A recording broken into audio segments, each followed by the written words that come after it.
اور گردنوں کے چھڑانے میں خرچ کریں، اور نماز پڑھیں اور زکات دیں، اور جب عہد کر لیں تو اس کو پورا کریں، اور سختی اور تکلیف میں اور جنگ کے وقت ثابت قدم رہیں۔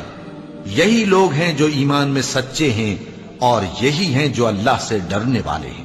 مومنوں، تم کو مقتولوں کے بارے میں قصاص یعنی خون کے بدلے خون کا حکم دیا جاتا ہے، اس طرح پر کہ آزاد کے بدلے آزاد مارا جائے، اور غلام کے بدلے غلام، اور عورت کے بدلے عورت۔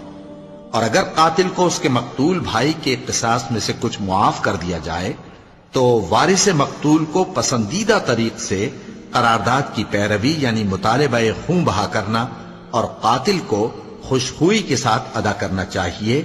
یہ تمہارے پروردگار کی طرف سے تمہارے لیے آسانی اور مہربانی ہے۔ اب جو اس کے بعد زیادتی کرے اس کے لیے دکھ کا عذاب ہے۔ اور اے اہل عقل،